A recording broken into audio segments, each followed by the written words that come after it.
BPF কৰ্মী দৰংগাজুলিৰ তেখেতসকলে মোক প্ৰতিমূৰ্তি দাগ কৰিছে লগতে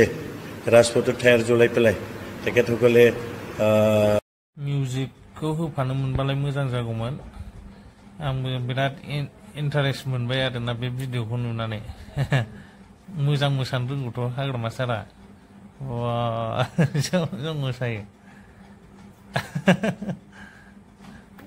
मालानि जाखो बेबा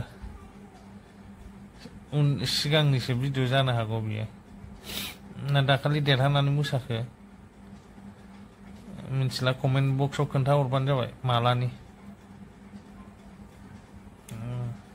मोजां मोसायो रोंगौथ' नैबे खुब सम्भब बैसागुनि आरोना मोसानाय एकदम बैसागु रंजादों आरो मोजां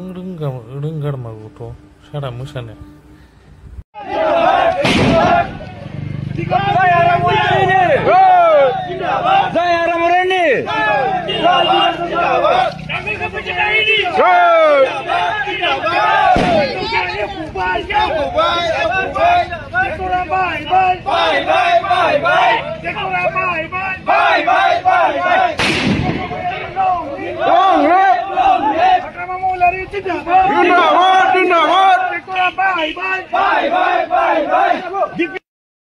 সাংবাদিক বন্ধুসকল একচুৱেলি মই ছ'চিয়েল মিডিয়া তথা সংবাদ মাধ্যমত মই জানিব পাৰিছে যে মোক বিপিএফ দলত যোগদান কৰা বুলি কিছু বিপিএফ কৰ্মী দৰংগাজুলিৰ তেখেতসকলে মোক প্ৰতিমূৰ্তি দাগ কৰিছে লগতে ৰাজপথত টায়াৰ জ্বলাই পেলাই তেখেতসকলে কিছু প্ৰতিবাদ সাব্যস্ত কৰিছে তো মই আচৰিত খাইছোঁ মই কোনো বিপিএফ দলৰ লগত যোগাযোগ কৰা নাই যিহেতুকে মই বিজেপি দলৰ হৈ ইয়াত দৰংগাজুলিৰ ৰাইজৰ মৰম লৈ পেলাই নিৰ্বাচন জিকিছে আৰু মই আমাৰ প্ৰদেশ বিজেপিৰ যি নিৰ্দেশ আমাৰ দিলীপ শইকীয়া ডাঙৰীয়া লগতে আমাৰ মুখ্যমন্ত্ৰী ডক্টৰ হিমন্ত বিশ্ব শৰ্মা ডাঙৰীয়া তেখেতসকলৰ নিৰ্দেশতহে মই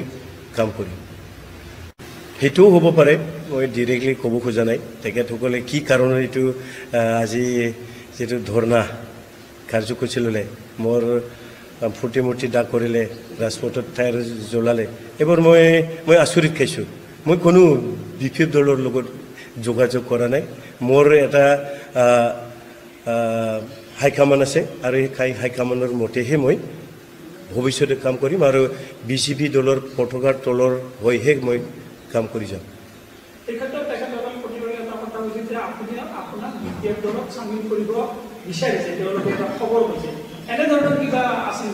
মই যোগাযোগে কৰা নাই কেনেকৈ চামিলৰ কথা আহিল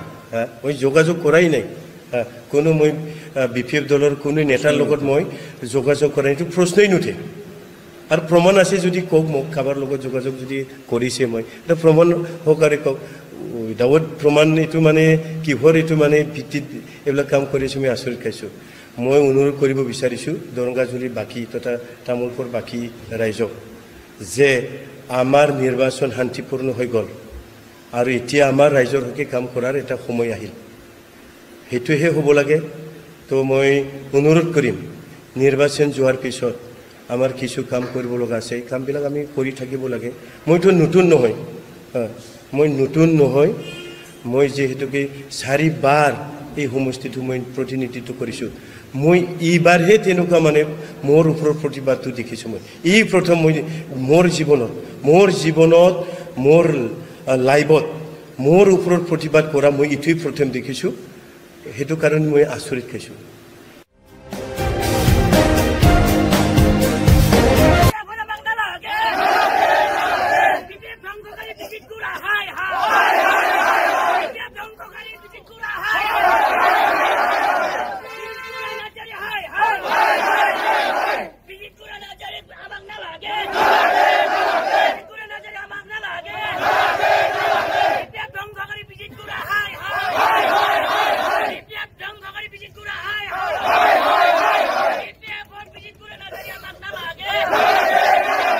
BPF দলৰ পৰা আমি জিতাই দিছিলো ৰাতি দিন কষ্ট কৰি গতিকে তেখেতে আমাক এৰি কিনে আজি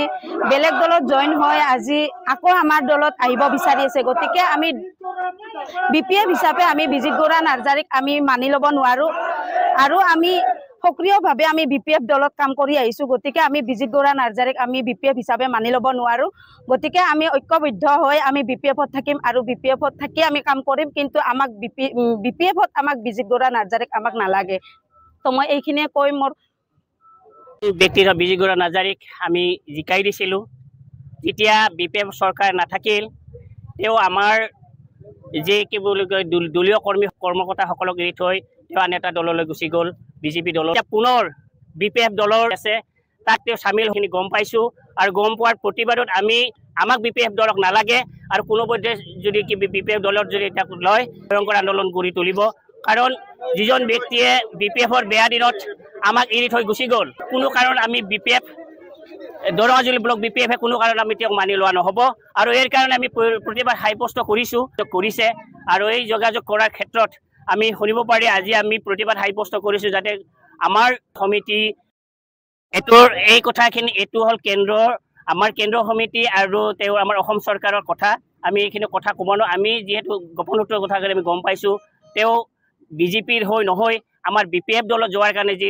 চেষ্টা কৰিছে আমি তাক বাধা প্ৰদান কৰিছো এইখিনিত আমাৰ যি সিদ্ধান্ত হ'ল কেন্দ্ৰ সমিতি সিদ্ধান্ত ল'ব এটা আমাৰ আচলতে ব্লক কমিটিয়ে ক'বলগীয়া তাত নাই তাৰমানে আপোনালোকৰ বিজেপি দলৰ পৰা যদি EMD আপত্তি নাই হেতু সিদ্ধান্ত আপত্তি থকা নহয় হেতু সিদ্ধান্ত কেন্দ্ৰ চৰকাৰে কৰিব কেন্দ্ৰ সমিতিয়ে যেহেতু বিষয়ববীয়াসকলে আজি PMD মিটিং আছে PMD বডিৰ যেহেতু মিটিং আছে মিটিঙত তেওঁলোকৰ সিদ্ধান্ত হ'ব কি সিদ্ধান্ত লয় হেতু আমি গম পোৱা নাই কিন্তু কথা হ'ল কি পোনপটীয়াভাৱে যাতে আমাৰ BPFত আহিব নোৱাৰে হেতুৰ কাৰণে আমি প্ৰতিবাদ কৰিছো অৰ্থাৎ যদি বিজেপিৰ পৰা যদি EMD তেতিয়াহ'লে আপোনালোকৰ মই কথাটো কৈছো বাৰে কৈছো কথাখিনি এইটো হ'ল তেওঁলোকৰ দুপক্ষ দুখন চৰকাৰৰ সিদ্ধান্ত অসম চৰকাৰ আৰু আমাৰ BPF চৰকাৰৰ যিখন হ'বলগীয়া নৱনিৰ্বাচিত চৰকাৰখনৰ সিদ্ধান্ত যেহেতু 5 তাৰিখে তেখেতসকলে শপত গ্ৰহণ কৰিব তাৰপিছত আমাৰ চৰকাৰ হ'ব চৰকাৰে যি সিদ্ধান্ত লয় সেইটো বেলেগ কথা কিন্তু কথা হ'ল কি আমি জনাত তেওঁ মানে যেতিয়াৰ পৰা তেওঁ জিকিল তেতিয়াৰ পৰা তাৰমানে আমাৰ BPF দলত পঞ্চতা অহাৰ কাৰণে প্ৰয়াস কৰিছে আমি তাৰ কাৰণে প্ৰতিবাদ সাব্যস্ত কৰিছো